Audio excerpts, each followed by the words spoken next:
Let's try this again. All right. First of all, microphone is on. So is there communication?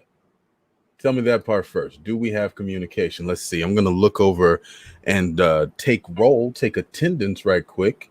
I see that Erica Goodman's been here since 9:15. We've got Joker in the building. We see Angel Monique is very excited. Everybody is like cheering for Terri. I see Kamisha Umstead. Y'all know this is the pre-read, right? Like we're not even doing the piece yet. Let's see. I'm still seeing notes to say no sound. Hopefully the sound is back on. Terri says that it's loud and clear. Brenda Carol Jackson Harvey is in the building. How you doing, Brenda? Good to see you. Let's see.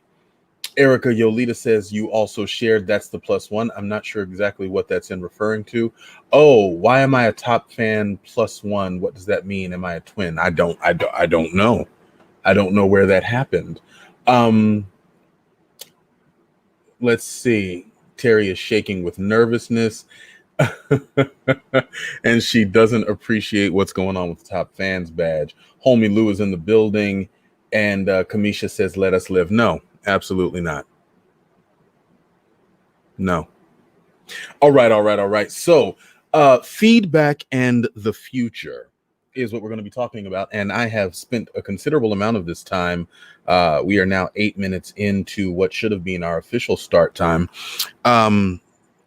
But let's get right into it. So as most of you already know or have surmised, I hate that particular angle. Let's adjust. Boom. That's the angle that I like. As most of you know or have surmised, we are reading tonight works from our own Terri A. Meredith. We're reading 2 stories. The first is The Black, which is indeed her first story. And the second is her latest, which is called Traffic Stop. And you know what? That reminds me, I need to invite Terri Meredith to be able to join us. So I'm sending a link to you right now.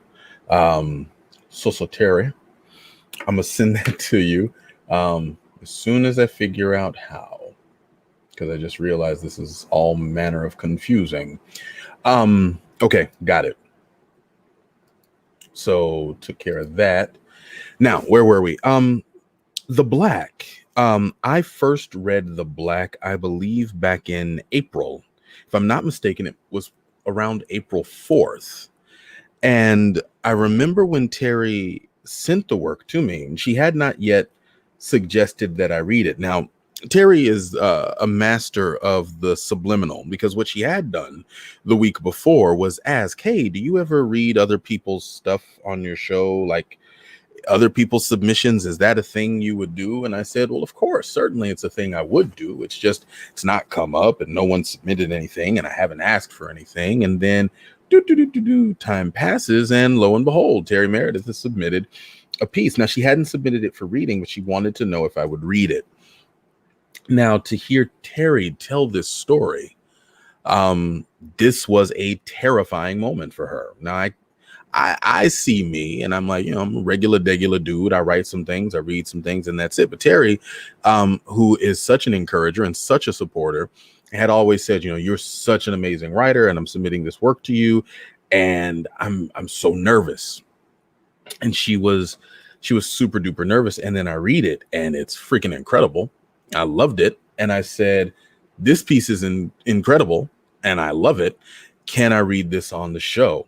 And one of the things I love about Terri is like, so for those of you who've never met Terri in person, like myself, I've never met her in person. I have, we've been friends for some time on the interwebs and the phone. But for those of you who don't know, Terri is like 6'1" in her stocking feet. And she is a force of nature. She is a tremendous presence in general, just how she comports herself, how she talks, the way she addresses you when she's encouraging you or coaching you, whether or not she calls it that. She just has this, I don't want to use the word imposing because that's not it, but certainly formidable presence. So to hear her talk about how she was quaking in her boots and terrified was just like, of what? For why? But the other thing that's delightful is when she's excited, she gets little kid giddy excited. Like, oh my gosh, oh my gosh, oh my gosh, you see what like it's wonderful. It's delightful. It really truly is. It is one of my favorite things in the world. If ever I can do anything that will surprise or delight Terry, it's one of my favorites because I get to watch her react or hear her react. So when I asked her if I could read the story, I was afforded the benefit of witnessing that reaction. And I read it, and it went over phenomenally well. For those of you all who are long-term fans of the Storytime with Julian and the pre-read, you probably heard it. And so, you know, time passes and Terry and I are now working together, and I edit her stories and she sends them to me. And every time she has a little bit of that tension. And that is not something I hate you. I hate you. This is the comment that just made me laugh right here. Bam. Secrets. Terry does like secrets. Anyway, because I'm still remembering the first time that happened, and it was funny to me. Anyway, that is typically not a thing that I endure too much. One, I don't share a lot of my shit. I just don't. Like, I share it. When I share it, I perform it. By the time I'm performing it, I'm in a certain presence. I'm in a certain place. It's not often that I share shit without it being performed. Not lately. That's something that I used to go through. But typically when it's, I don't do a whole lot of sharing one-on-one anymore. Used to. And while I have sort of the normal artist anxiety, I don't think I've ever really had that feeling of, oh my gosh, if this person doesn't like this, this could be devastating for me. Like, this particular person not liking it could be devastating for me, until recently. So some of you are familiar with my story, The Autopsy of Rare Brown. Now, The Autopsy of Rare Brown is a serialized story. So it is 15 chapters, but this was originally unfolded week after week as a part of my Patreon. It was a serial, and it was consumed, read by my patrons 1 week at a time. Now, I have decided to collect all of that and to publish it, as you all well know. And so I'm now in the process of putting it out there, getting it read. I have a couple of notable people who have promised to read it and write notes for it, blurbs and introduction. But to be 100% transparent, they hadn't come through. And, you know, time is wasting. You guys have been hearing me talk about this, and I want to get this out to you. So I submitted it to 2 other people whose opinion I value tremendously. And I didn't know until I was waiting for their responses how fucking scary that is. Because I wasn't just looking for them to read it and say, oh, this is great. Because you know what? I know it's great. I actually know that it's a fucking great story. I know this. But I was looking for, I was looking to be gotten. Like, I wanted them to get it, to get why I wrote it, what it meant, where it was coming from, and to consume it and respond to it in a way that suggested more than, oh, that was a delightful little thing that just happened, but have it really land with them. And so the first person who I sent it to, ironically, both of these folks are Harvard people, which shouldn't mean anything, because honestly, I don't apply a whole lot to the whole, the sort of meritocracy of higher education. And, you know, this person's degree came from this school and this person's degree came from that school. While yes, it is true, and it is notable that different schools have different levels of prestige due to a history of certain academic standards, how one matriculates in their acculturation to that university and what their predilections are anyway going into it, what talents they bring to it prior to their going to that institution have in my opinion, just as much to do with how they come out as does the reputation of the institution. But it happens that these are both Harvard folk. And like, yeah, like Harvard folk and people who I know personally, and I know their history and what they're doing in life. And they're just impressive fucking people. And one of them is also an impressive fucking writer. And so now I'm waiting. And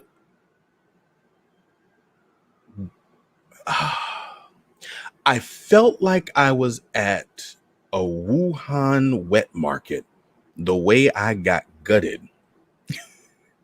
Now, to be clear, this has absolutely, it really doesn't have much to do with what they said. I actually knew the feedback that I got. I knew some of those things.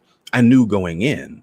But I think having received so much positive feedback and adulation and appreciation from you all, that I had gotten to a place where I was like, okay, I feel confident that this is good and it's ready to go. And I just need you to sign off on it with your good pen and say, this is good and ready to go. Just give me your good pen and we good. We straight. That's it. And it didn't occur that way. Instead, there were questions and they felt like questions that had questions behind them, which is a personal pet peeve of mine. Like, don't ask me a question that's really just a setup for another question. Just ask the real question. That's who I am as a person. But anyway, so this is happening, and this all happened like last week. And so I in the second, now here's the thing, both of them gave beautiful, considered, thoughtful feedback. They spent time with that work, and I could not be more grateful for that. What I had to deal with was how I had to receive it. Feedback in general is not really a positive term. Like, I have this thing right here in front of me, and if this were to start giving me feedback, we'd all have a fucking problem. Like, truth be known, we don't really like feedback. Feedback suggests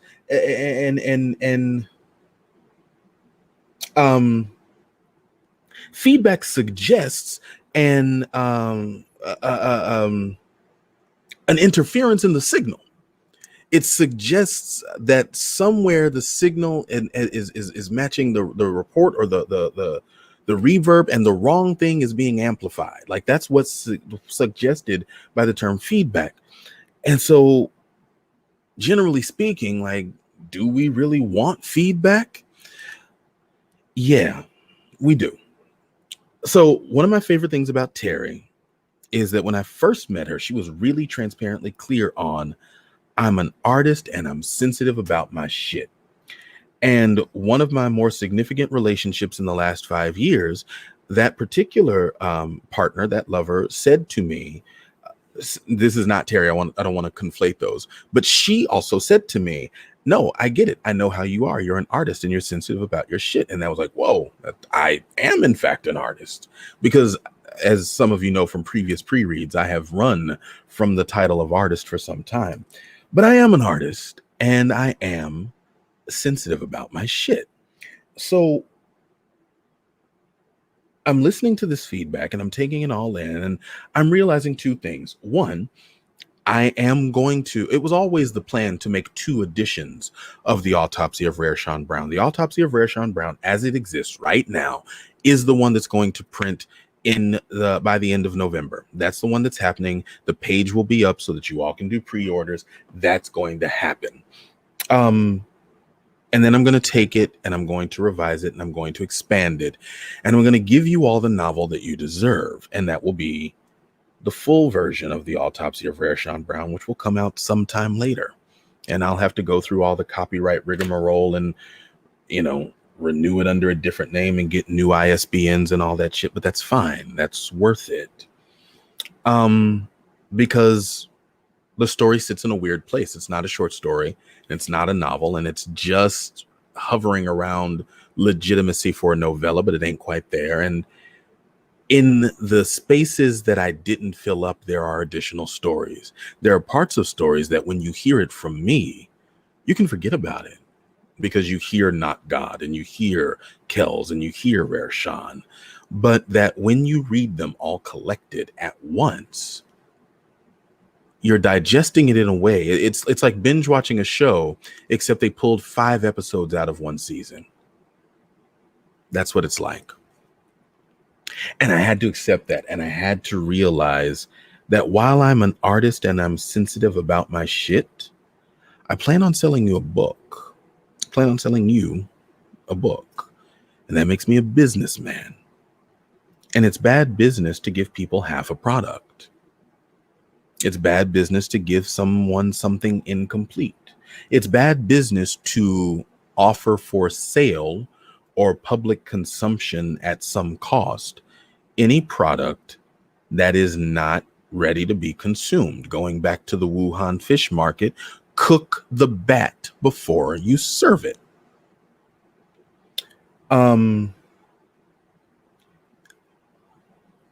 Feedback.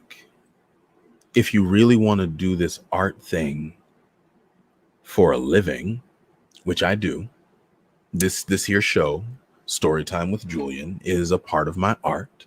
This is my performance work. I want to do this and things around this for a living. I have written the business plan. I have already started conversations with people to help me meet with venture capitalists so that I can produce this show independently until such time as I can't say the rest of that sentence because I know my manager is watching and will have a fit. But yeah, the 5-year plan is already done. There's a business attached to this. And so the work that I am creating, this performance work and the work that I write and present to you as a part of that writing and that I intend to publish, all of that is business too. It starts as art, but once I present it to you and say, hey, I would like your consideration and even some compensation, I want to commercialize this product, it becomes a business. And that's where feedback is critical, whether I like it or not. And I don't like it, but it's necessary. What I will not and cannot let it make me do is stop creating or create differently because of it. My creative process has to remain as much the authentic and truthful telling of my story as possible. The preparation and the packaging for presentation for commerce is where the feedback is going to be critical and important because it's my art. But when I offer it out there, it becomes, I want it to be your product. I want it to be your purchase. And I want you to feel good about that purchase. We are about 5 minutes out from the show. And so while I have lots and lots more to say about the future of Storytime with Julian, I do want to honor this time. So I love y'all all very much. Thank you so much for coming out for the pre-read. Next time around, hopefully we won't have these gaps and we'll be able to go right into the show. But for now, we're going to go ahead and take it over to the clock, y'all. Peace.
Yonder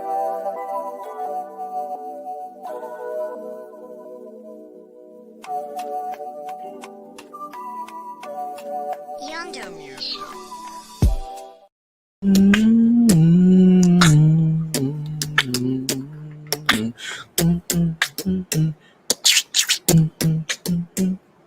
Hey y'all, what's going on? I just had to take it back to the way I used to do things. It's been a long time since I did the little beatbox hum of my theme song. I miss it.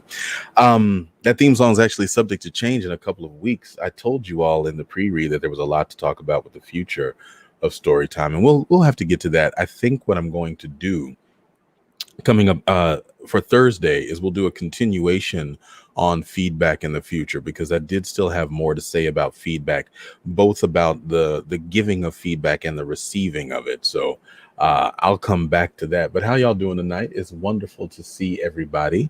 Let me go ahead and get started, because tonight we are going to be reading stories from one of our own, dear friend of mine personally, fan of the show, family here at Storytime with Julian, absolutely one of our absolute biggest cheerleaders and supporters, and has literally been here every episode since the first one.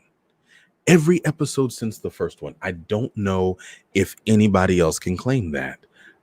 So really grateful to just have that kind of support, and from such a phenomenal person. For those of you all who don't know, I'm talking about Terri Meredith. Terri Meredith is an artist extraordinaire, and I mean that really across the board. She is a poet, she is a painter, she is an illustrator, she is a performer. She don't tell people, but she can sing. Like, for real. It's kind of ridiculous. And then she turned around and was like, by the way, I write now too. So I was like, what? Just damn it, Terri, what don't you do? Do you dance? Probably. Anyway, I think Terri doesn't cook. I think that is one of the culinary arts is not necessarily her thing. It's good to see you all here. I see Kitty Foxy is here. I see that we've got L Jack in the building. I see April Wright. I see Benyel Wilson, and I see Saniqua. It's good to see you. I hadn't seen you in a couple of the after stories, so it's good to see you checking in, popping in. We still have Erica Goodman with us. Angel Monique is here. Just in general, good to see everybody. But tonight we're going to be reading, as I said, two stories from our friend and phenomenal artist, Terri Meredith. The first is The Black. Now, The Black is Terri's first short story. First. Like, before this, I didn't write short stories, and now I do. And that's legit how it went down. Before this, she did not write short stories, and then she wrote 14. So, you know. That's how that is. The Black, when we first read it, I put The Black squarely in the space of what I like to call magical realism. It's definitely speculative fiction. It takes place in a world where things are very much like our own, but people walk around with some differentness. This is not horror in the traditional sense. It is not necessarily a scary story in the traditional sense. This is a scary story in as much as Get Out was a scary story. In sort of the Jordan Peele black reality horror space is where tonight's stories live. Now, let's see. I don't know. I see Benyel says that she doesn't have any sound. I'm assuming everyone else does have sound. So anyhow, without further pre-mumble, let's go ahead and get into the first of our two stories tonight.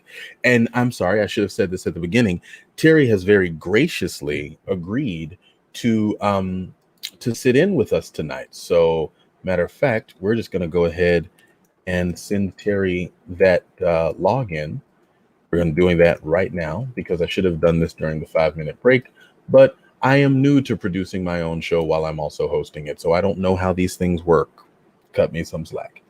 I'm really saying that to me. You guys are really generous with the slack you cut. Um, okay, I'm seeing that it looks like most everyone else has sound. Terry, you don't have to confirm it there, but you should have received your invitation to log in, and I'll be able to invite you in for a brief artist chat after we're done with the reading. The Black by Terri Meredith. About the author. Terri A. Meredith is an illustrator, painter, visual artist, and emerging author of Black fiction with a bent toward magical realism, Afrofuturism, and political social commentary. This is the first short story in her upcoming collection. Part 1. They knew. They all knew. It was sometimes subtle, but more often painfully direct.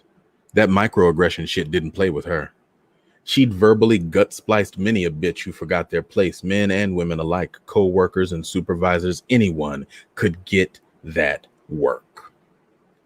She loved her fairly new job, though, and while it was not the rare aesthetic makeup she'd always dreamed of, with plenty, if not solely, sisters and brothers for colleagues, once she had them trained, she decided that she could be happy working here for a while. The first training session happened before a 2-week time span had lapsed. Daria, a frustratingly perky little thing, was excessively observant and complimentary. She had taken her braids out and decided to rock an orange sponge-textured fro for the day.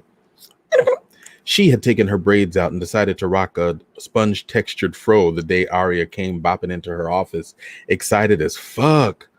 "Oh my God, your hair is too gorgeous. I wish I could get mine to do that, but curly perms totally wreck my scalp." Daria pranced forward and reached out her hand to touch just one of the little sponge mountains. Just as she connected, the consequence happened in one fluid motion. She grabbed Daria's wrist firmly with her left hand, grabbed her bottle of Lysol spray with the right, yanked Daria's hand out and away from her head, and sprayed it until it dripped, while Daria stood motionless, in shock. The HR meeting was brief. "You don't consider that extreme?" the HR rep questioned. "No, I most certainly do not. I am not part of a petting zoo, and Daria is unhygienic. She uses the restroom without washing her hands and has an obsession with picking her nose and touching community office items. It's not my responsibility to be gentle when I am subjected to non-consensual handling." She kept her unwavering gaze. Whew, I'm struggling today. Hold on.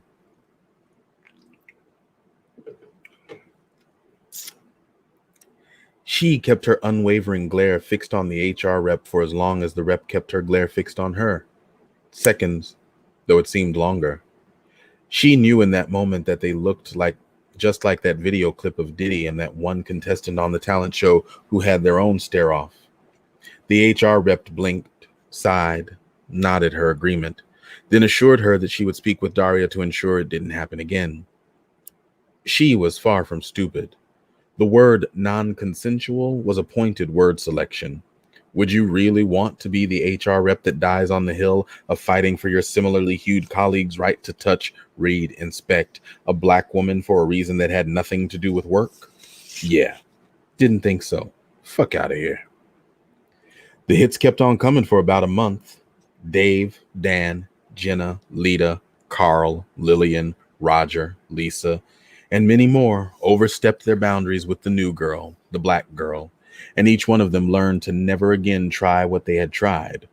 From attempts to become far too familiar to colleagues' feeble attempts to lord over her as if she wasn't aware of her title and her worth. She knew that if the hiring team could have had it their way, it would have been a Baxter instead of her. But her job was specialized, and there weren't many who could hold it down.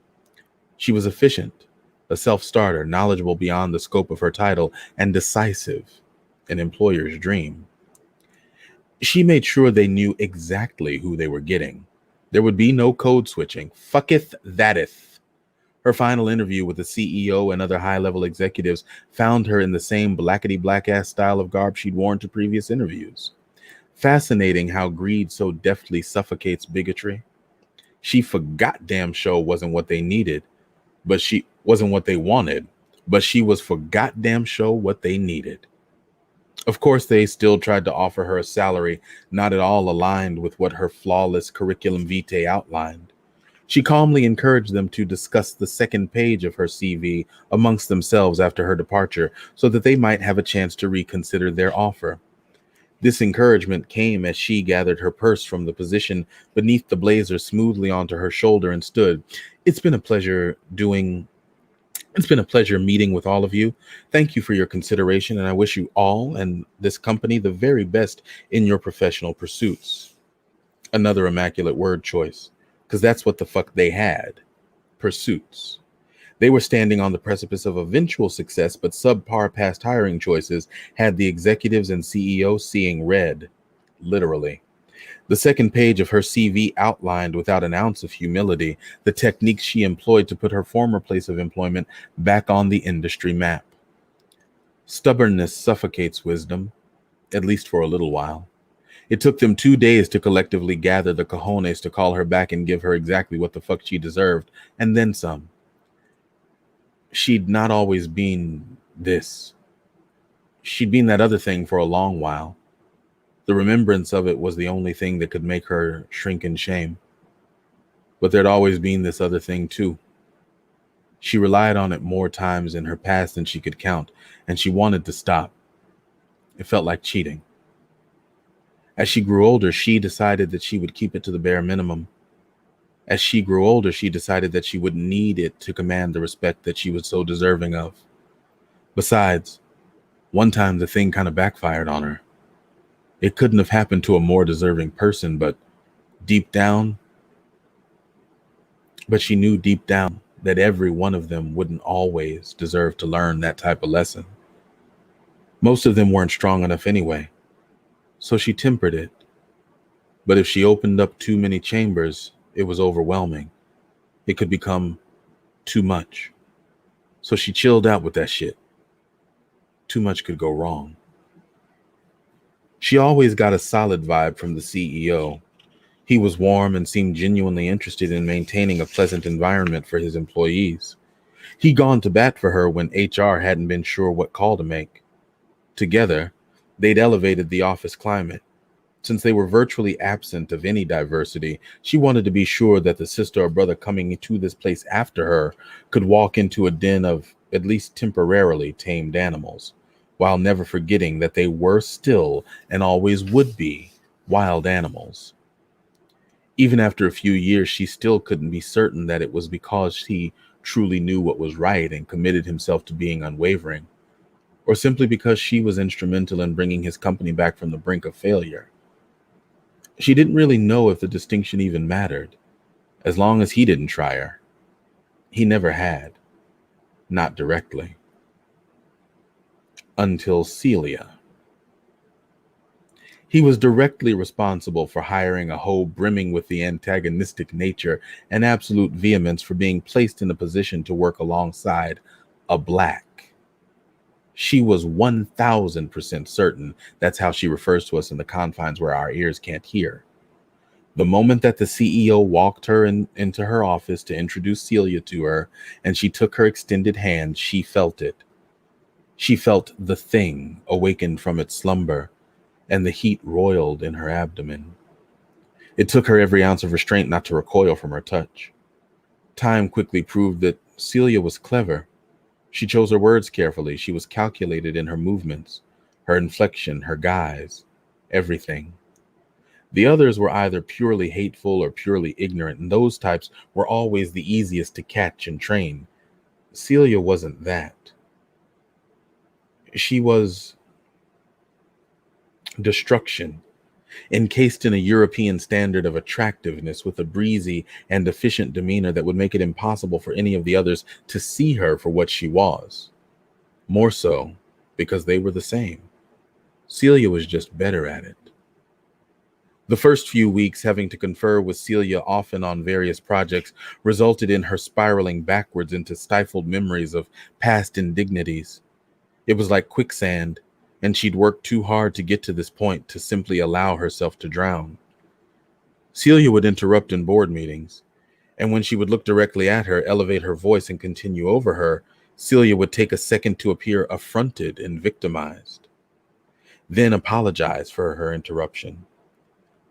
She would make eye contact with one of the others, and they would give a nearly imperceptible shrug and look away as if to say, "We warned you about how she can be, you know, aggressive." Celia would enter her office without knocking, and when corrected would stammer her apology and repeat the same offense throughout the day. Celia always had an important document that she needed to retrieve from her in order to have one last look before the next stop in the process, and would manage to rearrange the things on her desk while doing so. Asked if her jele was a bonnet once, struck up discussions about politics and societal ills with the others, and expressed her admiration for the oppressive policies and viewpoints. She covered by saying she was trying to learn, and there was nothing wrong with differing opinions. Celia did a lot of that shit in a short amount of time and was careful to remain 2 feet shy of obvious with her contempt, so that if she complained about it, it would seem more about her being anal and petty and less about her getting the same respect she trained everyone else to give. It came off of Celia in waves, though. The resentment. She wanted the black gone, particularly because she felt she could step into her position and return the company to the alabaster perfection they once enjoyed. She had to be careful, she realized. She had to pick her battles. Pick her battles. The thought of it disgusted her.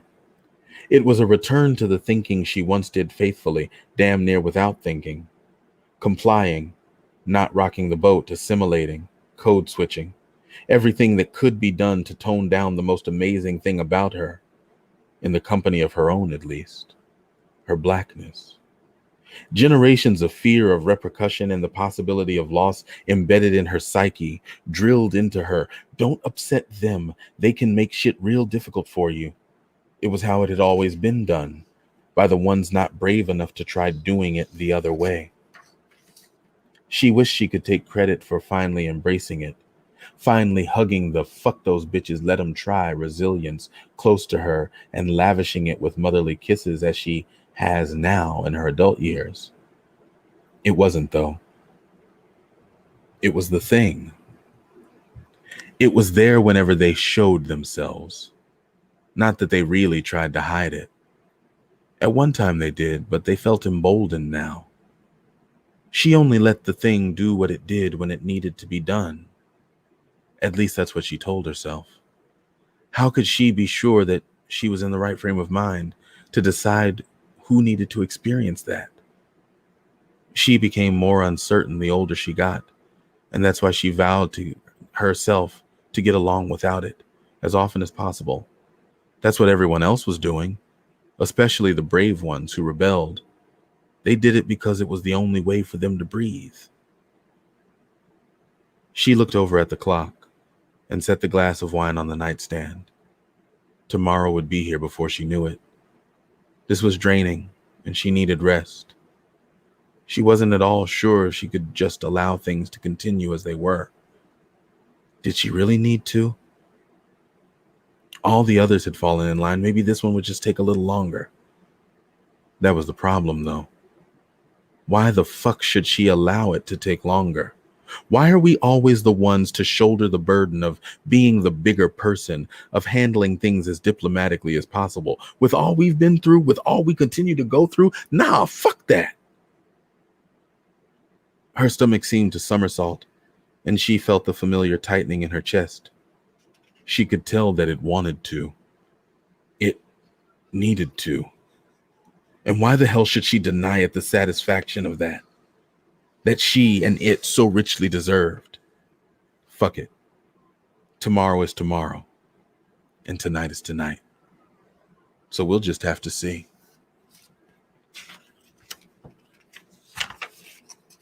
Part 2. With each passing month, Celia got a little bolder, a little more reckless, considerably more indignant with her responses. But when no one else was around, Celia set it up so that if she decided to speak up and straighten her bony ass out, it would very much be a he say, she say interpretation. and an interpretation could be twisted to make everything seem blown out of proportion. She'd learned that they just don't give a fuck about anything that makes us feel, but they damn sure could be made to understand when they were made to suffer. Shit finally hit the fan one day. She'd had enough. Celia barged into her office and made a tremendous show of reaching back and knocking after she'd crossed the threshold. Is everything okay? I ask because this report you emailed me, well, it's poorly done. Unforgivably so. I thought it best to speak with you before I speak with the CEO about it. You've created quite a bit of unnecessary work for all of us with this. She took the document from her outstretched hand and skimmed through the pages wordlessly. Then she stood up, handed the document back to her, and simply stated, "This is not what I sent you." Celia's mocking laugh grated on her nerves as she countered while holding the document out toward her. Then who did? That's your name in the from section. This only could have come from your computer. She stepped forward and repeated, "This is not what I sent you." Celia practically hissed, "Oh, for goodness sake, let's not be silly about this, okay? You messed up. It happens. But you have set us back." Celia then moved past her, brushing her shoulder in passing, and sat down in her chair with intentions of pulling up the email on her computer. The heat in her belly made its presence known. The roiling began as accompaniment to the tightening of her chest, and then she moved swiftly to put her hand over the mouse, pushing her chair with Celia's flat ass in it inside. She closed her eyes and felt the tingling run from her fingertips into her shoulder. The mouse was electric with her malevolent residue. Celia had already been here. She'd come into her office when she stepped out and made those changes. There was no reason for her to have checked the document when she returned to her office because she'd already gone over it in feverish detail, as she did with all her assignments. So she'd press send none the wiser, falling into Celia's trap with revisions that were careless but not wholly improbable. She knew that taming a hostile environment meant nothing. Like jackals, they would always be more than happy to pounce on the very first mistake. Long ago, she would have been distressed, trembling beneath the old adage of, you have to be twice as good to get half of what they got. Fuck that. This was sabotage. Sabotage that she had no way of proving. But as her belly churned violently, and the tightening in her chest intensified, she stepped back to let that thing do what it had been aching to do. She watched, her face expressionless, as she, the viscous tar-like fluid, seeped from beneath Celia, covering the cushion of the chair. Celia felt it, felt the heat, and attempted to jump up from the chair. She hissed, "Sit down!" and smiled as Celia slammed back down into the seat. A coworker passed by the office window and waved to them before continuing on. Only she waved back. Celia sat paralyzed and terrified as the substance lurched tendrils from its mass that snaked around her hips and continued wrapping around her stomach, torso, and neck. Celia's eyes shot downward to see what held her captive, and then it began. Trauma transference had always been an ability of hers, nothing she ever asked for, but something that had saved her in more ways than one. It was like a download of the worst parts of her experiences with bitches like Celia, with motherfuckers like her co-workers, born of the hatred she felt when shop clerks followed her around the store and the mall to make sure she didn't steal some shit she didn't want any fucking way. The thing was an amalgamation of every bad feeling she'd ever gotten from being a victim of racism, along with every bit of shame within her for the hoops she once jumped through in order to fit in, make herself small, to be regarded as unthreatening, to gain their approval. The thing, this fluid, transferred her trauma to others with only her anger as a prompt. Only she and the person she unleashed it on could see its physical form. She could control how much of her emotions she allowed to flow into the thing. But this time she didn't want to. She thought she was done with this shit. But this bitch wouldn't leave well enough alone. All right then, you getting what you asked for. Choke on it, ho! She screamed internally as Celia started to writhe and convulse beneath the weight of it all, being crushed by the hold that she and her ilk had always used to ground other souls to pumice. As Celia's body violently seized, then slumped, she sidestepped over to the door and called down the corridor. Someone call 911! Something's wrong with Celia! She moved aside as her colleagues rushed in and attempted to calm Celia's convulsing body until the paramedics got there, while she screamed, "Make them stop!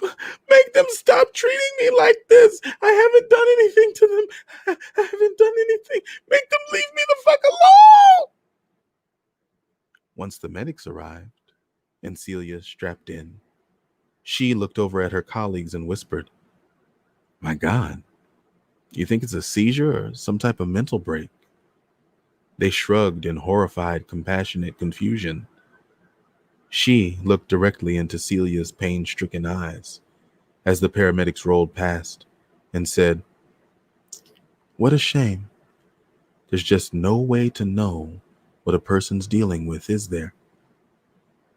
And thus endeth the story.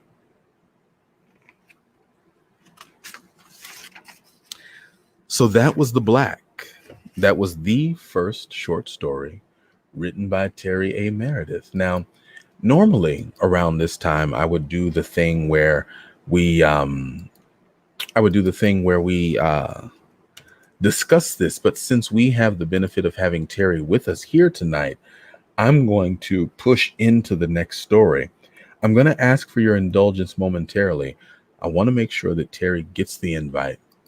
So we are going to send that through right now. Give us just 1 second. And Terri, the last time I sent it to you through Messenger. Can you check Messenger and see if you have it? And this time, I'm going to try another way.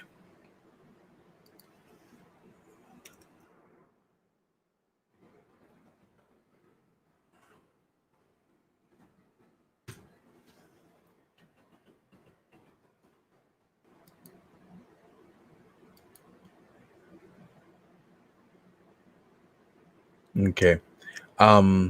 This thing that I'm doing is causing the rainbow beach ball to spin around. And so it's going to take just a moment because it looks like it's trying to open an application I never, ever use. So I really do appreciate your indulgence and your patience while I try and get this together. And here's what I'm going to do, actually, because that should have copied to my main keyboard.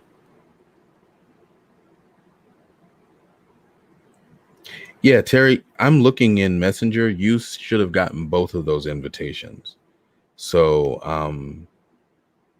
let me know. Have to use all the technology. Let's see if this works.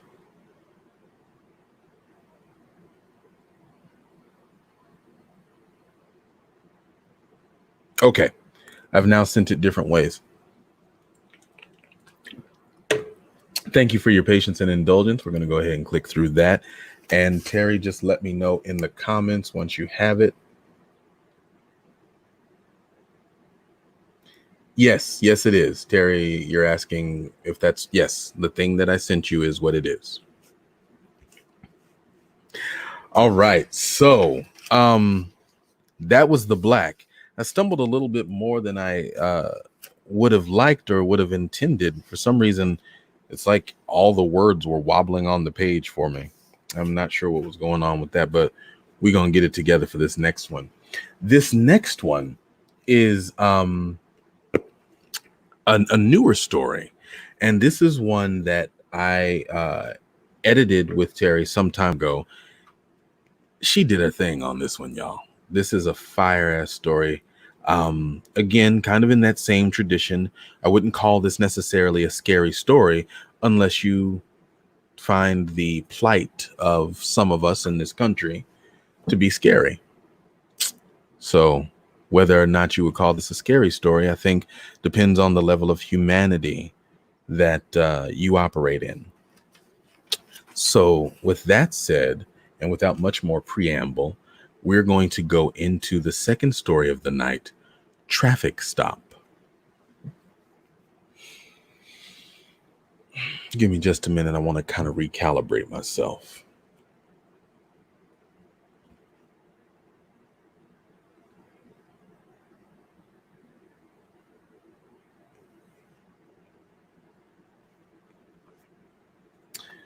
I'm either being completely ignored or roughly fingered by callous hands. Ain't no in between.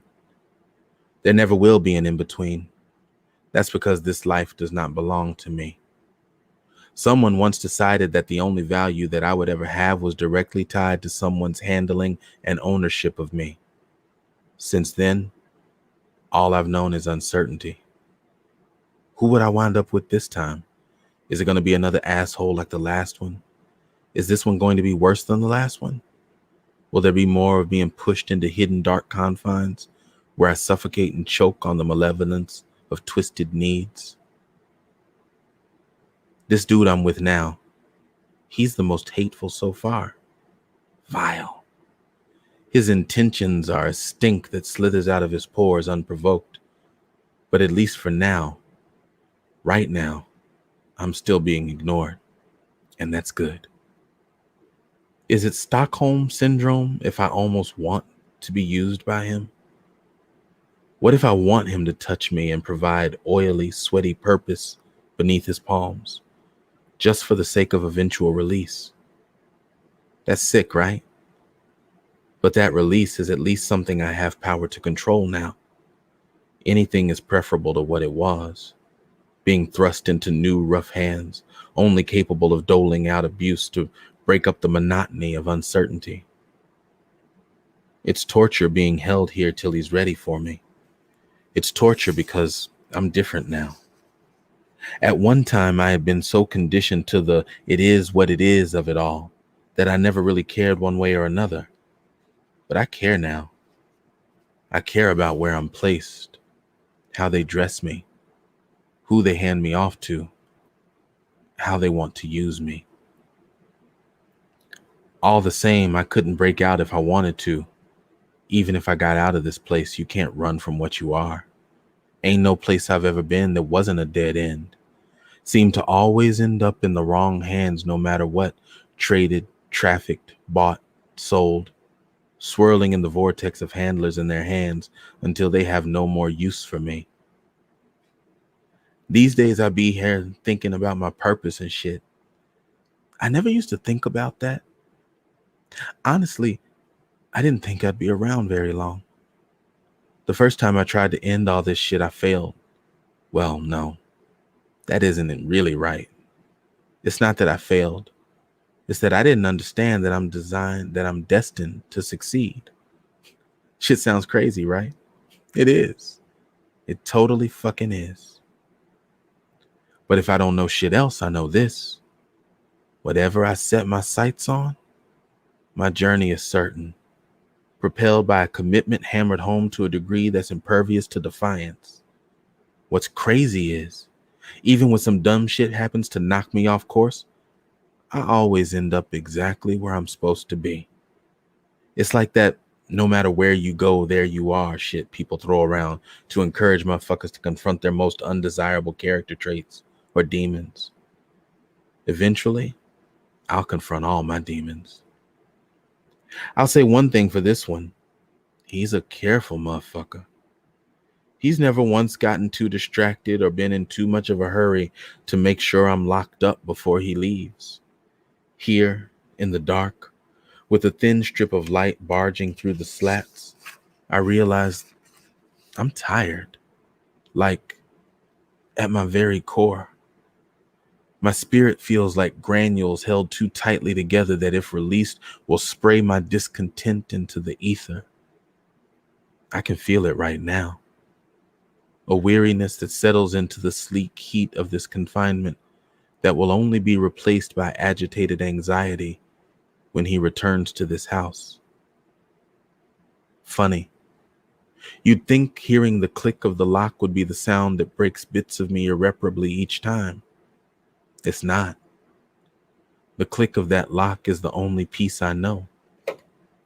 Well, not exactly peace in the way that most know it. Like right now, locked in here, I can talk to myself until everything becomes a hum that seems to come from another source. The hum of 1,000 thoughts, refusing to be quieted. Who knows how many hours passed? Who knows how many hours passed between the start of that hum and the thin strip of light that blinked and then steadied, my signal that the door had been opened. He was back. The lock clicked. Peace broke out as light flooded in, and I was snatched up, flung onto the bed in a blur. I lay there motionless, waiting, thinking. Finally, tonight.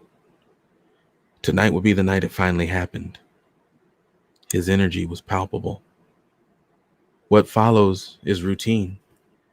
He takes me out of the box, throws me on the bed, then peels off the costume he wore in public to hide who he really is while he ran whatever errands he ran today.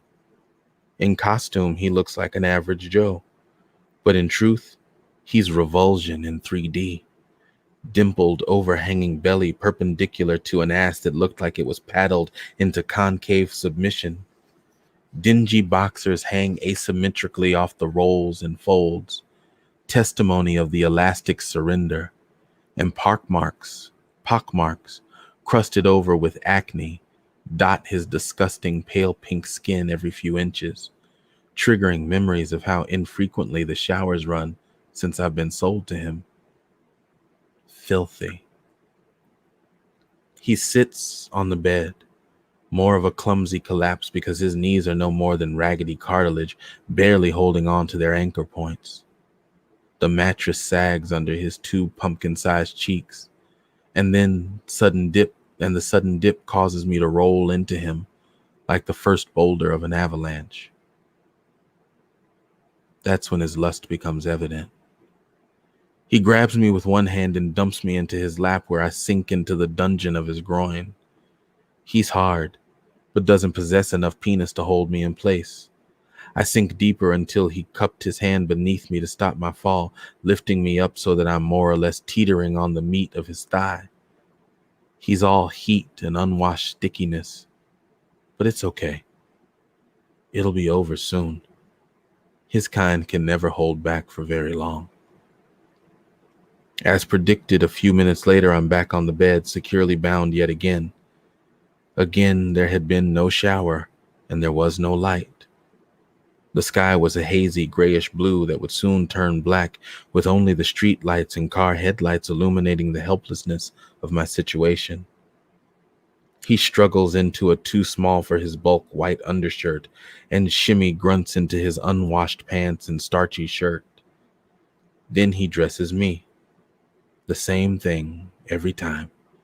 Same dress, basic black, size 9, designed more for his comfort than mine.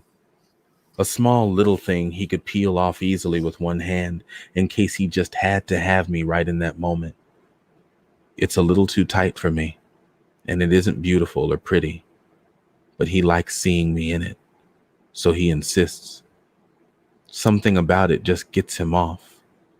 So whenever I am taken out in public, or whenever he thinks he may want to use me, he wants me in it. That and the leather. Always the leather. The harness made sure I could never get away from him in public. Then we go outside. He stomp walks down the stairs, keeping me pressed so close to his body that I slap against his leg with each authoritative step. Hypocrite. Not long ago, he was shuffling around, paranoid, looking over his shoulder and trying to smuggle me into his home without being seen. His neighbors wouldn't care about me if they knew. Of that, I'm sure. The first time I was able to catch a glimpse of them, they all looked like sickly variations of him. They wouldn't see any crime in the way he planned to use me. They knew him for who he was, and they respected him and fawned over him, especially the single women who'd I'd heard tell him how much safer they felt with him around. I suspected that if at least one of them knew how much he ached to show me off, they'd make their way over to his door under the guise of a neighborly chat and find a way to convince him to bring me out, maybe even take me out of my dress and handle me a little. He's allowed it countless times, just never with the neighbors. He had others he shared these dark secrets with, online buddies. A rotating assortment of grainy friends with runny faces that salivated as they walked down the long corridor leading to his bedroom, leading to me. They'd study my manner of dress intensely, calling it sexy. Just seeing me in it made some of their dicks hard. And he had their rapt attention when he took me out of it and told them his plans for me. Some of them would occasionally wonder aloud about seeing me with a black man, wondering if I could take one of the big ones, the monsters, they'd said. He'd explained to them that I was built for it, that it's more fun with the little ones because it takes longer and it hurts more. That was his plan all along. Keep her for a while, let her take one of them monsters and be done. His explanation always led to an orgy. I'd be fingered and handled by every man in the room as they marveled at my shape, at my smooth, unblemished complexion, the marking he'd burned into my backside. They'd breathe low and heavy, listening to his sloppy, wet breath description of how he was saving me for just the right moment before he'd get rid of me. He even let one kiss me. They would beg for more time, wanting permission to visit all manner of violations upon me. One had the gall to ask if he could bust right quick, but was admonished and reminded that I was his and his alone. Besides, I'm a screamer, and he didn't want to risk the noise. Quiet is key. Once we're outside, he acts like he doesn't even see me, like I'm not even there. He just occasionally gropes the harness and pulls it tight. The leather is thick and keeps me tethered to him, but he pretends not to feel my presence or notice the way I'm trembling anxiously in my dress. He gets in his car, still doesn't even look at me, just runs his clumsy fingers over my dress and under the harness to make sure I'm by his side before he buckles up and pulls off. He drives. And it's not long before I hear the muffled strains of him dodging calls, passing on the smaller jobs, misreporting his position, and asking if there wasn't someone closer. He was angling for big fish tonight. He changed his voice to the nasty, conspiratorial tone he always used around me. The voice on the other end matched his tone and was all too happy to help. Told him they'd call him back when they had something real good for him. Bound and contained beside him, his energy became my energy. Between us, there was just heat and hatred. He wanted it bad tonight. It was going to happen. After tonight, he'd be done with me. And that was just fine with me. I'd also be done with him. And that was better than fine. I surrender to the hum while 1,000 thoughts race, punctuated by passing vehicles and honking horns. I think about how I see shit these days. The second you've had even a part of you thrust toward and then crammed against the entry of the favorite hole of the person you hate, all other discomforts become obsolete. So here I sit with the worst of it coming to its conclusion, feeling not at all anxious. I wonder how many more there are, like me, and about the sweaty, hot confines of wherever they're being kept. I wonder if they're in boxes or in chambers in a hole waiting. And I wonder if any of them ever made it back. Deep down, I know most of them don't. I feel like death comes after the abuse for them, I don't know how I came to that conclusion. How could I know, not even knowing how this came to be? But no matter what, I always know this. Whatever I set my sights on, my journey is certain. I will end up exactly where I'm supposed to be. The only difference is this time, with him, we will collaborate on my trajectory. Before, only the one who bought me could dictate when and how or if I would find my freedom. But things are different now, at least for me. Soon he would lose control of everything. His understanding of what he once knew to be a sure thing, bodily functions, everything. Since before we left his house, his energy has been a fireball of malevolent anticipation, and I was elated. Tonight, I would make it right, and he would never have a chance to use another one of us, another one of them. And knowing this would bring a cool comfort to the heated hatred in me, the direct byproduct of his. It was time. I hear the static of the radio and snap to focus, steeling myself for what's to come. This is it. I listened to the exchange. A grocery store robbery had taken place nearby, then a description of the suspect. He would be going to the scene to investigate and take the details for his report. I hear the chuckle on the other end of the radio. Oh, and there's a suspicious vehicle with a black male passenger inside just north of... Then distortion and static chops up the transmission. Or maybe it's just my excitement causing the disconnect. Driver was seen checking... Maybe nothing. He's not up to no... You should check it out. Copy that. Heading there right now. 7 to 10 minutes ETA. The radio thudded onto the seat next to me, and the paddle hits the metal. The pedal hits the metal. Of course he'd drive like a bat out of hell for this. Godspeed, motherfucker. I hear the sound of the door opening and I'm jostled around, then up, then sideways. A series of clumsy, choppy movements. I'm able to hear what's happening in muffled tones as I bounce up, then down, before he eventually turns his attention to me, gripping me tight before he speaks. Do you know why I stopped you? Calmed, muffled declarations from whoever he's speaking to, and my sudden weightiness, along with the slight drop in positioning, like I'd just been sat on. Yeah, keep that up. Lower your voice, sir, or this night will not go well for you. Vain, muffled attempts from the victim-to-be to de-escalate his anger. Click. Pinpoints of light from above trickle down through the spaces to seat beneath me. The safety's off. It's on. Stay right there. Keep your left hand on the steering wheel and use your right hand to slowly reach for your license and registration. Keep your left hand on the steering wheel. More muffled declarations of confused compliance. Suddenly, I'm yanked up and pointed outward.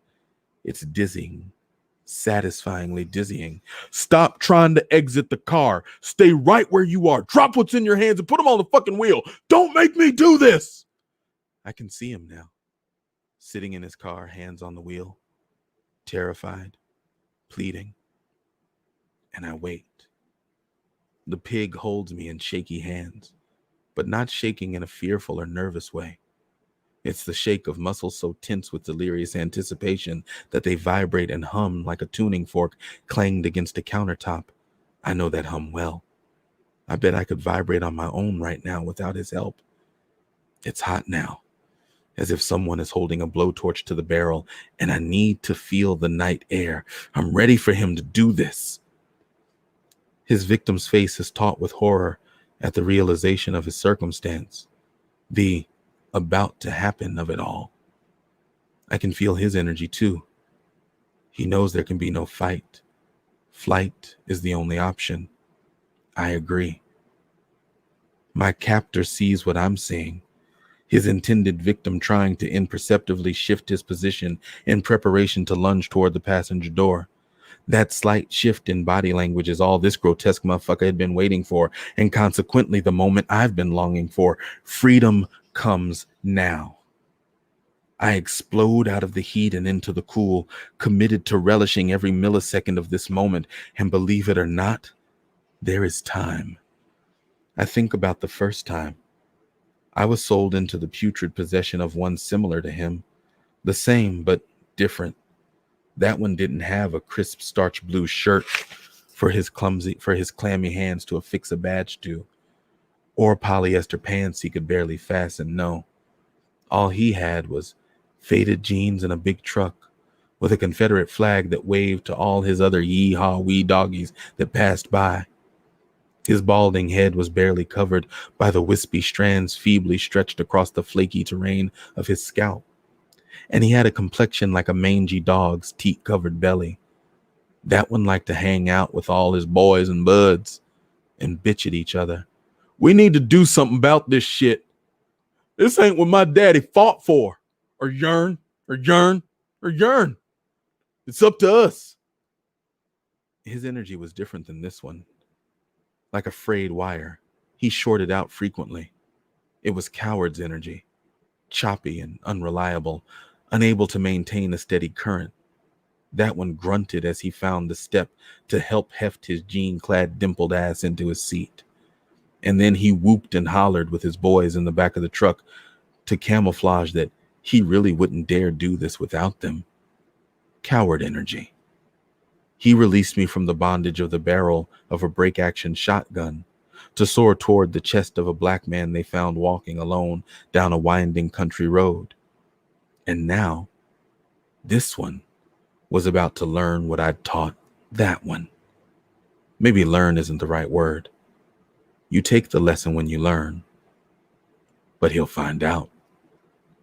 I'm naked now, streaking toward this would-be victim who violently recoils, arms flying up to shield his face. It's a reflex as hopeless as it is necessary. Breathe easy, black man. You can't save yourself.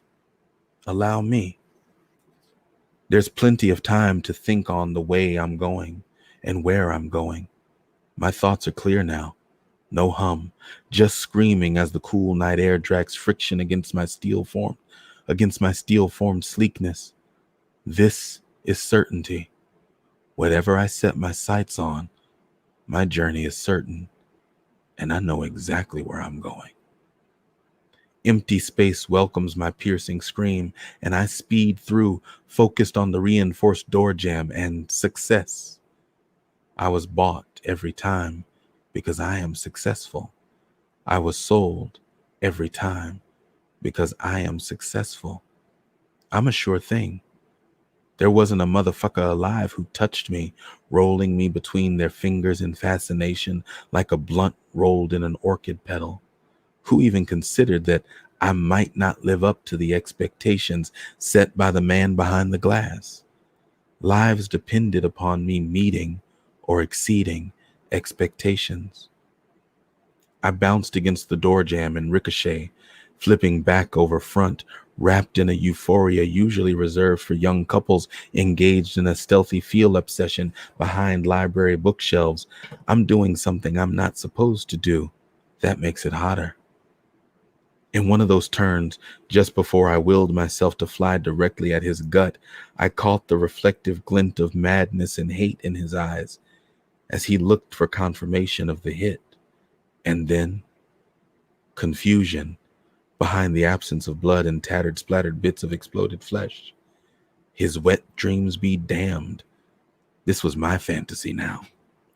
I burrowed into the first layer of skin, reveling in the high-pitched yelp that followed as I tore through blossoms of subcutaneous fatty deposits that failed to slow my progress. Fuck that. I got places to go and organs to see.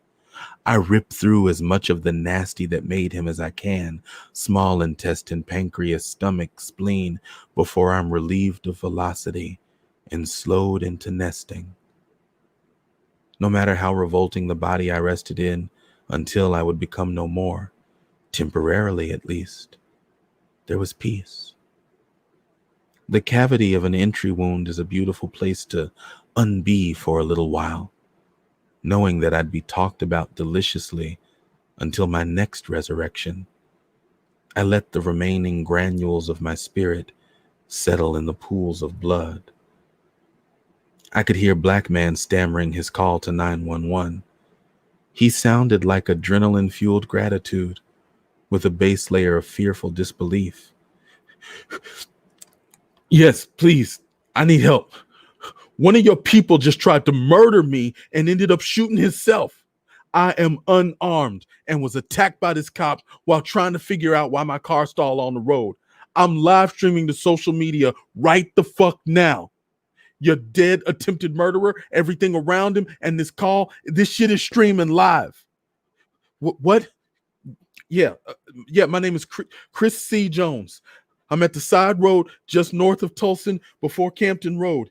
He tried to kill me here while I waited for help from one of my boys. He's on the way, and he'll be recording everything. I was not meant to be next. Yeah, you send someone. Yeah, you send someone to collect this wannabe murderer and my statement. The world is watching. Hard to focus now. The granules of my soul's been agitated by 500 degrees of heat. I feel like burning sand. This flabby, despicable casing that used to be a thing, that used to be mistakenly referred to as a man, is still. It's quiet, except for the labored breathing between Black Man's rapid-fire narration to someone recounting of the horror and the miracle that was tonight. That was me. It was also something else, something that never made itself known to me, but enchanted me into being. Soon there would be sweaty, perplexed investigators, bent over his body while putting on their gloves and masking their fear to read as grief over a fallen comrade. There would be forensics experts marking the distance, examining the indentation of my decision, puzzling over the trajectory, struggling to grasp the how in the absolute fuck of it all. Someone would eventually pry his cold, violating fingers from the dress, the gun he still clasped, and question themselves into a migraine. The detectives handling Black Man would step gingerly, treating him as especially human because he was still streaming and the nation was watching from his front pocket as they questioned. There would be headlines about the bullet that chose not to behave, and with them would come accusations of faulty manufacturing, as they would with each of my resurrections. It would never be that. It would only ever be me. The one who could feel hatred's energy and decided to defy those expectations. Lives were depending on it. Dark now. Cool now. Just enough hum left in me to wonder again if there were more like me. God, I hope so. Be well, Black Man. You're gonna be fine. And thus endeth the story. That was Traffic Stop. I believe Traffic Stop is the 9th story written to be a part of Terri Meredith's upcoming collection of short stories. So tonight, you heard the 1st and the 9th of her stories. All right. So it is 10:59. That gives us just a few minutes now. I want to be really clear. First of all, let's go ahead and put this up right now. If you love these stories, and I know you did, I want to make sure I got this right. Actually, hold on. Let me take this away.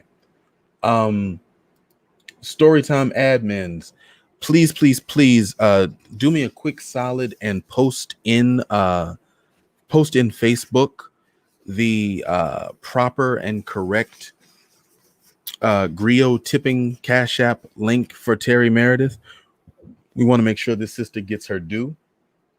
And Terri, I know you have the invite. I just need you to click on that link. It should open up a browser window for you. And you ought to be able to click that and send that in. There we go. Hold up. Hey, hi, Terri Meredith.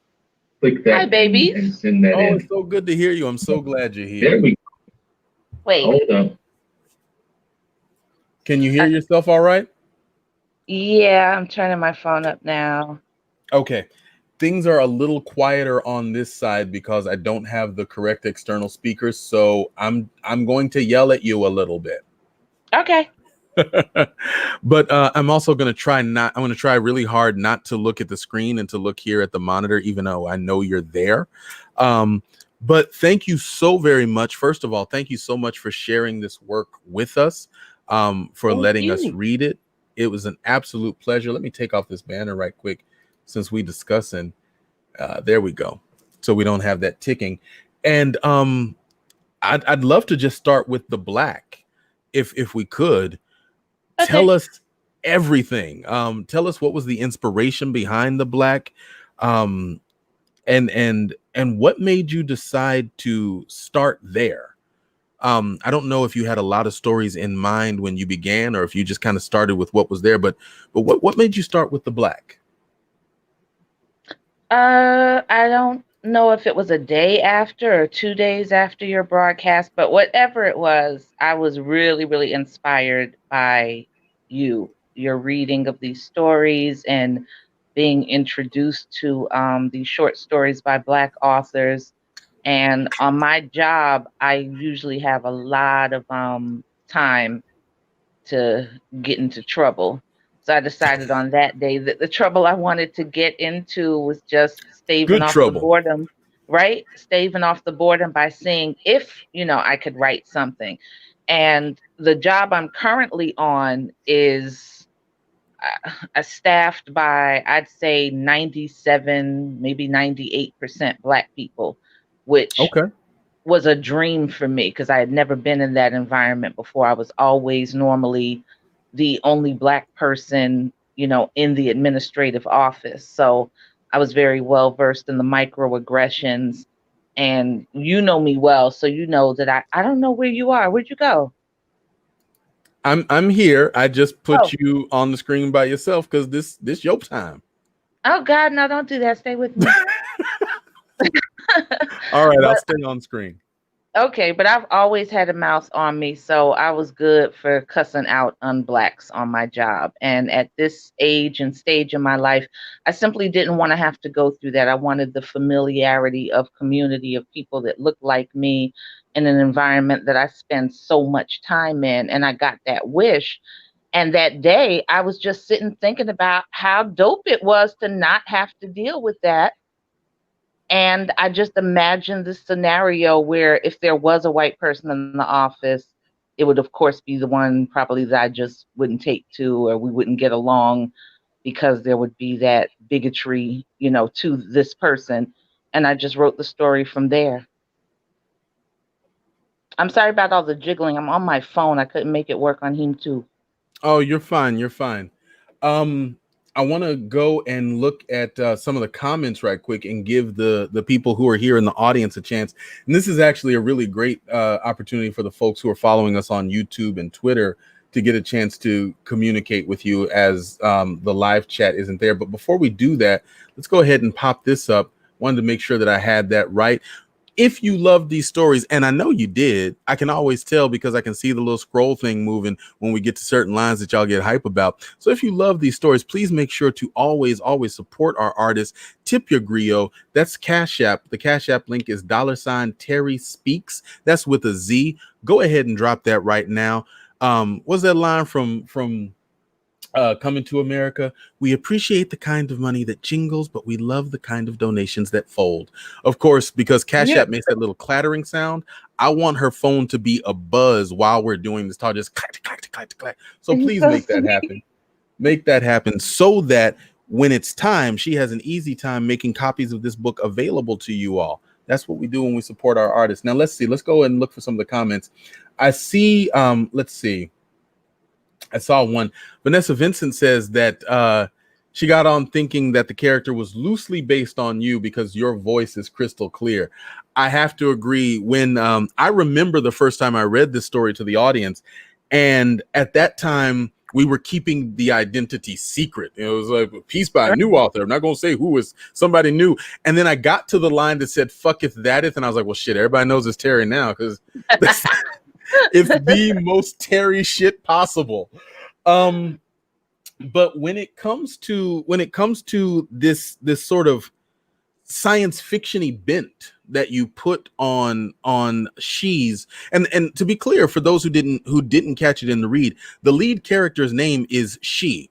So she has this ability, and I think part of what I like about that abstraction is that you have Celia refer to She as the Black, and so all of it is sort of has this intentional anonymity, but because of that, it's so specific. Like she can be no one else, and the blackness of She is therefore undeniable and unmistakable. But this idea of this sort of tendriling creature of emotional weight and mass, where did that come from, and what inspired that? And as a visual artist, did you visualize this, and have you made any visual representations of it? No, I haven't, which is why I was really amped when I saw your promo and saw the black smoke. That was really dope because I hadn't visualized it. Like I said, it was really just an exercise to sort of pass time, and I just started writing and then let it go wherever it wanted to be, and that's what came out. As far as visualizing the substance or whatever, I don't know. It's just what came out, and I went with it. Okay. I'm always disappointing with this shit. I don't be having no deep explanations. One of my favorite things about Q&As with you is that you'll be like, I don't know, I just did it. And yeah. And I legit cannot wait until you are on the national scene with the same, like, straightforward, that's how I wrote it. Embarrassing the shit out of y'all. Y'all are going to have your heads down like, Jesus Christ. I want to put some of the comments from some of your fans up here, just so that you can appreciate and see the love. This most recent one is from Larissa Youngblood. You're the bomb, ma'am. Angel wants you to know that you are brilliant. Thank you. I don't know who this person is. Sancha McBurney says, is if I heard her say it from her own mouth again, because you just have such a powerful voice. Saniqua says, brilliant, magnificent, exquisite beyond measure. Oh my God. So all of this is in reference to the second work that we read tonight, which was Traffic Stop. I know that everybody was caught plumb off guard when they got to the sort of point of realization, the sort of the pivot point, the tipping point in Traffic Stop. I remember when you first sent the story to me. At the beginning, I was going through all this. Okay, now what is it? I know what it is. It's going to be about. And I was racing in my head trying to figure out all the things that it could be, and it kept not being those things. And then I got to the end, and it was just like, what in the entire compendium of fucks? How does one just talk to us about the origins of that story? The origins of that story, that's like the 9th one, again, inspired by, story time with Julian and hearing all these different Black authors and just having ideas jump around. And the one that was prevalent on that particular day seemed to be that we don't seem to be able to find justice in this realm. And that's why writing short stories in this particular way affords us that through spirituality, through magic, through karma, if you will, whatever you decide to believe in. And I wanted to personify a bullet that had been enchanted with this need for justice, vengeance, however you decide you want to freak it. That bullet's intention was to make shit right, something that we never get to see. And I want all of you guys to know that when I sent this to Julian, I had areas that I was really uncomfortable with, and it was something about the flow of it and the vibe of it that wasn't quite sitting well with me. Like, I knew what I wanted to get across, I knew the emotions I wanted to invoke, but Julian, I contracted him, and he's an amazing editor. And when he edited my very first work, not the Black, not the library, but I think it was the Beautiful Ones, he did a lot of restructuring and recommendations to the point where I was like, well, shit, how much is this going to cost me? Because I'm only trying to pay you for proofreading right now. And he was like, no, Terry, this is what an editor does in the industry, blah, blah. And I was like, word? And I realized at that point that it might be what an editor does, but you have to vibe with someone who really understands where you want your story to go, who gets where you're coming from. So when I told him about my reservations with Traffic Stop, he was already feeling it and was like, listen, would you mind if I change a few things here, add some details there? And he put it into that. What is it, Julian? Would it be a like a sadomasochistic or just masochistic twist with the leather and the dress? That was the S&M twist, sadomasochism. Yeah, Julian was the one who really fleshed that out because I didn't have mention of a dress at that point. It was just the bullet and me trying my best to use personification for the bullet without giving it away too early. And Julian saw it in a different way where it was like, if you could imagine this dress and people are viewing her in this dress and this is what he wants to put her in, but it's the actual gun that holds the bullet. So he put things in order and lent some things to it that really made it happen. When he read it to me, all of a sudden I was just like, yeah, this is what I was trying to do. So thank you. But what made you make that connection, that initial metaphor into the connection between sex trafficking and the bullet? Because what was so gripping, and one of the things as I was reading it even tonight, watching the scroll and seeing just the visceral reactions and the seething hatred that people were having toward this man, and Yeah. it was because they were emoting and connecting with what we later learn is not a person, but you gave so much personhood to this bullet and made us feel this pathos and this heartbreak and this despair and literally just like the do you remember that scene in Silence of the Lambs, the girl that was in the bottom of the well?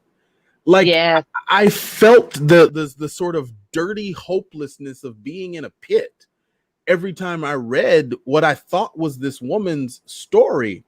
What made you make that connection? I just think it was sort of natural for me because we see so many stories and news articles about sex trafficking, about missing Black women, and the fact that we know that these victims are just being bought and sold for a singular purpose, as are bullets by, the bad guys, which in this story is the cop.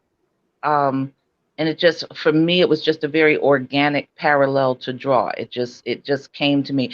And I'm sorry that I probably disappoint with my answers, but literally how inspiration works for me is just something pops into my head and I start writing. And sometimes I only have like the first couple of sentences or a paragraph. And as I continue writing, more just presents itself to me. So it's not normally a thing that goes with my visual art as well. It's not normally a thing of where I've been sitting up thinking about a piece I want to draw.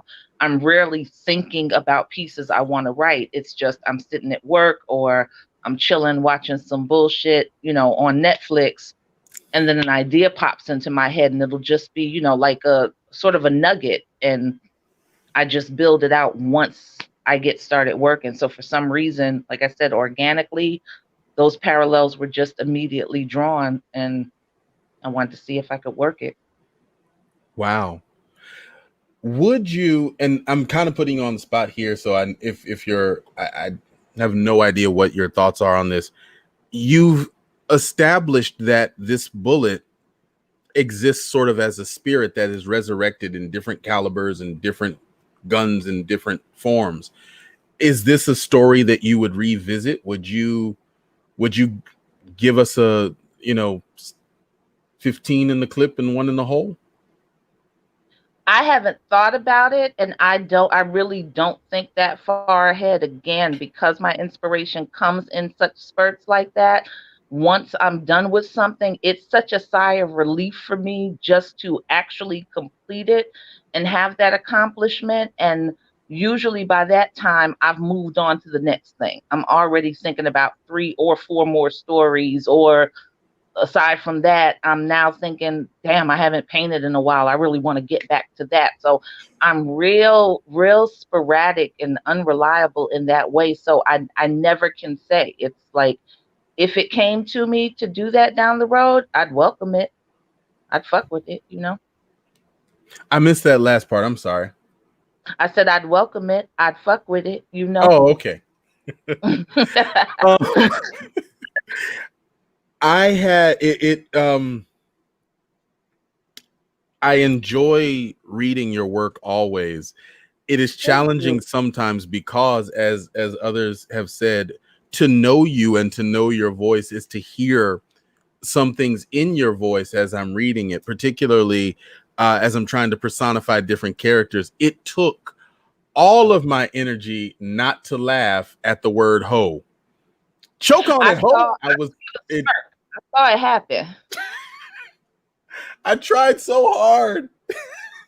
I tried so You will very hard. you will Um, always fail. That's a word for you that you just can't seem to work around, and I love it. I live for it. Sometimes I think I write it just so I'll get that reaction from you. I could be wrong. I don't know. say again, please. I said sometimes I think I write it just so I can Just count on that reaction from you. I'm not where sure. where can I sneak hoe in this story? Okay. Um, I will find a way. I want to make clear that there, and this is not the first time, but it's being reiterated here. Um, People want to know about the future of this book and where they can pre-order it. Now, I don't know if your plans are. Do you even want to talk about your future plans for the book, or should everybody just chill the fuck out and wait till the wolf arrives, which will be directly? Yeah, probably wait for the wolf. I can Okay. tell you this, that my initial plan was, for some reason, I don't know what made me land on this number, but I said I wanted to write 15 short stories because I figured that by the time that endeavor was done, there would definitely be 3 of them that I was disgusted by, and I'd end up maybe with a good, a solid 12-story collection. Also, as you guys know, again, Julian is the editor. And what's the other word for it? Not proofreading, not editing, but that other bigger word. I don't It's know. another word. It's proofreading. Developmental editing Yeah. or Developmental editing. substantive editing? Yeah, developmental editing is what Julian has lent to a lot of my stories, like Traffic Stop, where I got, stuck in areas and couldn't flesh it out and almost put it down completely because I didn't know how, to bring everything I was seeing to fruition. So, as you know, there's story time with Julian. He's got a lot of other projects. So, even though I am an actual client, I have to, be mindful of that. I've got 3 short stories that I'm sort of working on consecutively now that take me up to the 14th out of the 15 Okay. that I'm gonna write. So once I'm done with those, and I don't really put deadlines on myself because I don't like to disappoint myself. And like I said, because I'm so scattered with my inspiration, there are just times when I decide I don't want to write anything. I want to draw today or whatever. So when those 15 are done, they will get sent over to Julian. And when he is able to work me into his schedule, I'll go from there. I'll have a better idea once he's put all the bells and whistles there. I see what you did there. So now the heat and the pressure's on me. So when the books and people are like, "Where the fuck is the stories, Julian? Why are you holding Terry's stories hostage, Julian?" I see But how I'm it is. gonna That do was you good. That was a solid clever. though. I'm gonna do you a solid because I'm not gonna tell them when I finish that 15th one and sent them off. We just gonna keep that between us. So they'll never know. They'll never know. We'll be good. Real quick, as we come closer to a close, because we're a little bit over our time, but that's fine. This is wonderful and certainly worth it. What? Can I say something really quick? I'm so sorry. Sure. I heard my Cash App, and I want to thank everyone so much. I really, really appreciate that. That means a lot. That's dope. That's dope. On that similar note, you are also a visual artist. How else can people support you and support the work that you do? They can go to my site, which is the longest name in the world, but it's my first and last name, which is Terri Terri hyphen Meredith Meredith .pixels.com. Now I have a lisp, so I probably just really butchered the word pixels, but that's Pixels. And what I'd like for you guys, man, and then once I'm aware of it, I'm just all the S's. But if you go to the site, you can site. That's troubling me saying that word right now. If you go there, you can look at the pictures, but definitely holler at me directly because that's a hosted site. Why are all these S's here? That's a hosted site. No, I'm really struggling. You don't even know what's happening right now in my head. I can usually save you money. I want to stop talking.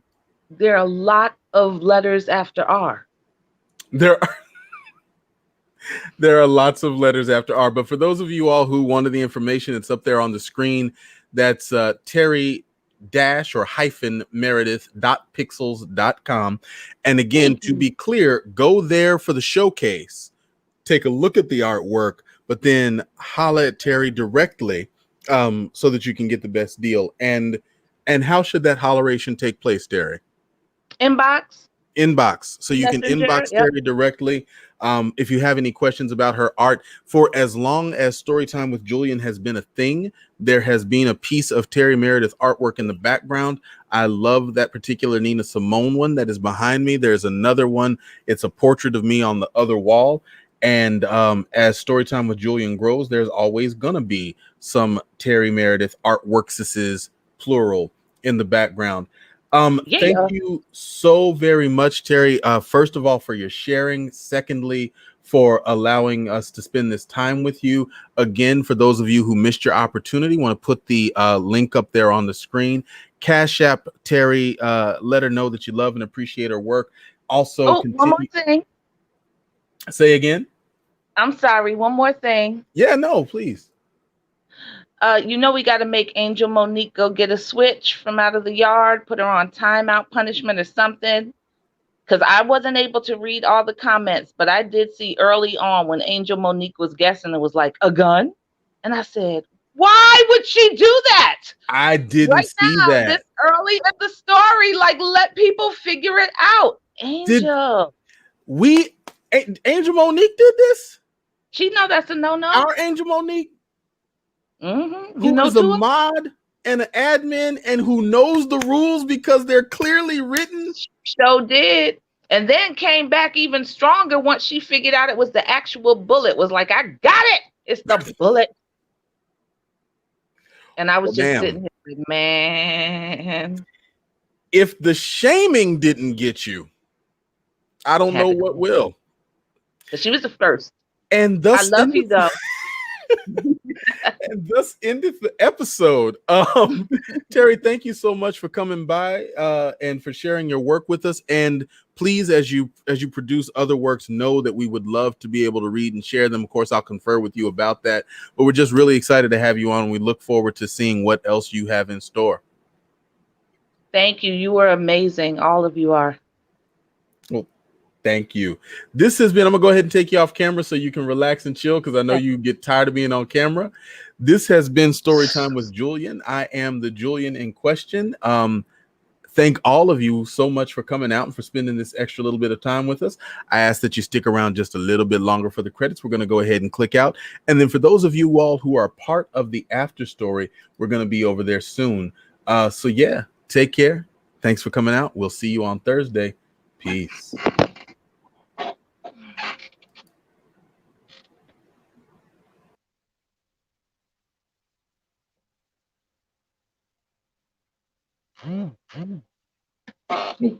Thank you.